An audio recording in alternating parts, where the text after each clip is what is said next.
Welcome to the Whisky Explorer. If this is your first time to the channel, thanks very much for joining us. And if you haven't done so already, please click the subscribe button and turn on the bell notification so you guys know when we are posting new videos. And tonight I have the full crew of explorers with me tonight. I have got almost the full boat. I've got my buddy Kyle, my buddy Brad, and my buddy Ross. Our first ever four-person review, so we will check out this bottle right here, which is the Wayne Gretzky number 99 Canadian whiskey. So, this is a celebrity whiskey.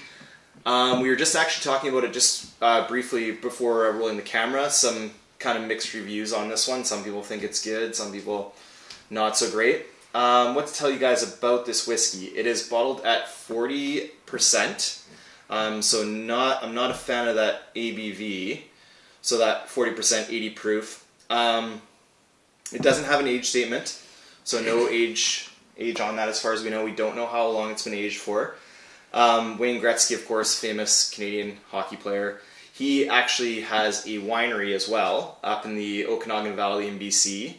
And he has VQA, which is the I think it's called Vintners Quality Association. Okay. And so he is part of the, I guess I would call it like the Okanagan wine scene. So since he already has his winery, what the interesting part about this whiskey is that it is red wine cask finished whiskey. So all it basically says on here is the whiskey is then finished with red wine cask from my estate winery. The result is a unique and rich taste experience, pleasingly balanced, refined, and intriguing. Truly a great Canadian spirit. We will find out. Yes. Yep. All right, we'll be the judges of that there, Wayne. All right, so we'll get into this guy here. It does have a convenient little pull tab on there, so I like that. Actually, the styling on the bottle is not bad. Like it's not bad, no. It's got nice. Got a 99 embossed on the cork, which of course Wayne Gretzky's number. This is a Canadian whiskey, so I'm expecting this to be very corn forward. So most Canadian whiskeys are either going to be very corn forward whiskeys, so they're primarily corn in the mash bill, or you're going to have a mix of rye and corn, higher on the rye side, or even 100% rye. I'm thinking this is mostly 100% corn, but we'll see. Now, Jeff, do you think there's going to be color added to it? No. In this case, it's really hard to say. I'm gonna say no, because it's finished in the red wine casks. It already gives it a bit of color. Oh, okay.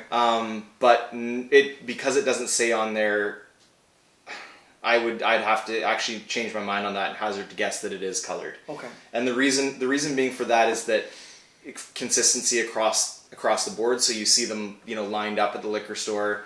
They're in a row or whatever of bottles, and they all look exactly the same. And the marketability side. Yeah, exactly. Right. So from the marketing and sales perspective, that's something they want, is a consistent looking product across the board. For true whiskey lovers, we don't care about the consistency and the color. I'd rather have it uncolored and unadulterated, but it is what it is. Oh, yeah. So, all right, well, let's get a pour of this guy going here. Let's see if we can you do the honors there, Kyle. Do the honors, Get the cork pop going. Ooh. Not bad. Not bad pop. Synthetic cork on this one. Kyle actually picked up this bottle, so thank you, Kyle, for the donation to the Whisky Explorer. And we'll check this guy out. Doesn't smell too bad. It's funny, we're already like prejudging it. Doesn't I know. smell too bad. It's like Brad? Thank you. I think it has been tainted a little bit. It has for me, anyways. Yeah, there's not much on the cork. I haven't heard like glowingly positive reviews about it. But and I should mention too, price point on this, and this might be the sticking point. Depends on how the whiskey tastes. We haven't tried it yet, but the price point on this is $40. And one of our, I guess it's actually more of a crowd favorite anyways, but Brad and I were just talking about it, Woodford Reserve, one of our favorites. Absolutely. $45 a bottle. Hard to beat that when you're swinging in that kind of price category, when that's your weight class. It's this better punch close to that, or I wouldn't spend the money on it, right? Yeah. So, all right, well, let's give it a look. Very, very light color. Speaking of wine, this almost has like a dark white wine look to it. It's not dark at all. So maybe it isn't colored. Very light in the glass. It almost looks like, I would actually call that apple juice is the color on that one. I'll try to bring that a little closer to the camera there. If you That's guys a perfect description, Jeff. Apple give it a juice, look. for sure. Get that. Very quick legs on it, so there's not much. No, not a lot of legs for sure. makes sense because it's 40%, so it's a low ABV. It's not going to necessarily stick to or coat to the glass. I can guarantee this has been chill filtered as well. Now, Jeff, you say personally you prefer what level of alcohol content? You're 45 or something. Yeah, well, it depends on what it is. For bourbons, I like closer to 50%. For Scotches, 40. Scotches and Canadian, 46%. Okay. Preferably. 45 is a very common proof for bourbon. I like that. I like having a bourbon at 45 proof. I think that's kind of the happy medium. What's really interesting about proof, though, is that blenders, so when someone is a blender or a master blender at a distillery, or even the distiller himself or herself, they say that they proof that whiskey down to like 25%, 22, 23%, so that they can get all the flavors out of it. Now, Jeff, That's really interesting. Now, to Jeff, me. Very interesting. And what would you say are some defining taste points from a 40% to a 45? I think, honestly, this is a bit of a cop-out answer, but I do feel that all of the flavors that are in the 40% are just amplified more. Although, I will say that at 45%, you're going to pull out flavors that aren't even there at 40%, in my opinion. They're just not there, especially with a bourbon. A bourbon that's at 40%, everything's going to be, all the edges on that bourbon, anything that's spiky, like a rye note or a spice or something peppery, all of that at 40% is going to be rounded off. And that's to me, is just a little bit too much water in the mix there, and it's kind of, everything's smoothed out too much. It's not as challenging, not as complex. So I do find the higher the ABV, generally the more complex the whiskey. So we'll give this one a nosing here. Wow, so definitely corn whiskey. That is corn whiskey. That's what I get immediately is corn whiskey on this, yeah. I do get a hint of the red wine. This is just, From the barrels. to me, this is just quintessential Canadian whiskey. Just straight up. Which I actually like that flavor profile. I really like the high corn sweetness. It's almost like corn syrup. Okay. Yeah, it's definitely got a syrupy smell to it for sure. Like maple syrup, vanilla, caramel, butterscotch, like the kind of classic smooth drinking, sweet Canadian profile that people find in our whiskeys. Yeah. I don't think we're going to be challenged by this one, but we'll see. And I can't get much of anything else out of that. No. It's fairly one note that way. It's kind of middle of the road, smooth, vanilla, syrupy, sweet. All right, well we'll get into this one. Taste. So cheers, guys. Cheers. Cheers. Cheers.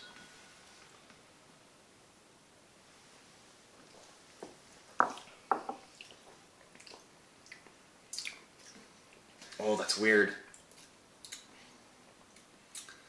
I get like vanilla. Yeah, I'm getting a lot of vanilla. A lot. Holy, that is sweet. yeah. For me, that's right off the hop. For me, that's way too sweet for me. Way too sweet for me. Yeah, that's almost sweet to a point of liqueur. That's that's a really great description. That's right to a liqueur sweet. Like that's. This is something you could almost pour on ice cream and have it as dessert. You absolutely could. Yes. This would be absolutely perfect in a cocktail. Oh, that is weird. I think you put it in a cocktail with something, but man, it's really sweet. Whiskey wise, Oh, that's so sweet. It's like candy, like cotton candy, like a big hit of like just ultra sweetness. Very sweet vanilla. Here's a good one for you: the end of a snow cone, like where it's just the syrup that's left, right? Or like a slush puppy where it's Do just you guys find that like there's like almost like after a sip, do you feel like a film or something, like a little bit of For me, no. Like a little bit of a. I don't know. This is a weird bit of like just sweet pasty taste. I wouldn't add water to this. No, I wouldn't. No. Holy jeez. Yeah.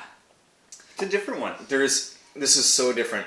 You know what I just got a sense of now is like a mocha, a coffee note, but like an ultra sweet.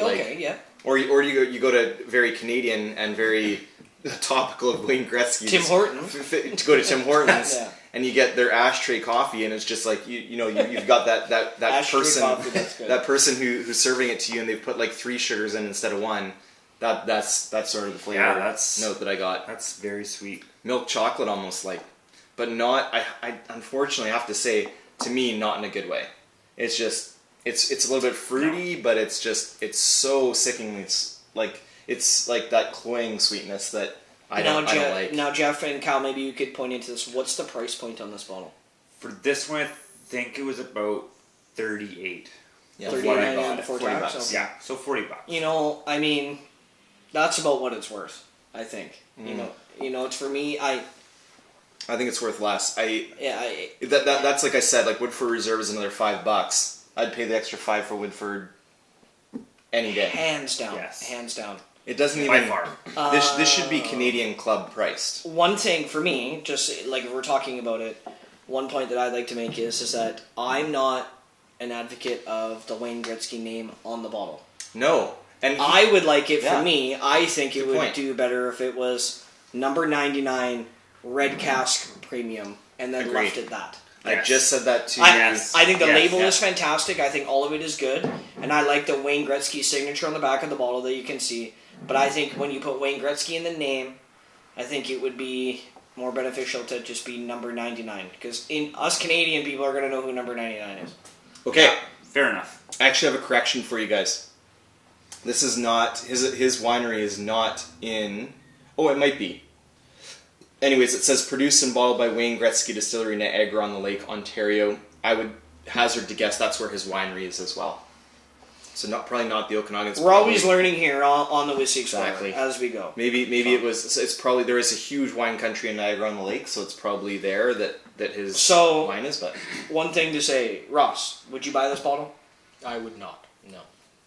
I definitely wouldn't. Like Jeff, you would not buy it. Kyle, would you buy this bottle again? Like for you at For home. again, probably not. No. For me on my shelf, this is not a bottle. As Jeff spoke to before, because you can buy Woodford Reserve that we've reviewed before on the channel. Make sure you check that video out. That is not far away from the price point, and No. infinitely better. I got another note here to relate this to. It's like when you first put the piece of double bubble gum, the pink one, the Bazooka Joe. You know, Oh Bazooka yeah, Joe. that's so Yes. right. Yeah. First put in your mouth, and yeah. take the first bite, and it's just like all Yeah. that sweetness just Yeah. rushes in. That's what this is, and it's. I gotta say, it's super weird I feel like whiskey. It's weird. I feel like it gets to that point because we've all drank whiskey before, where you know where the bite's gonna come.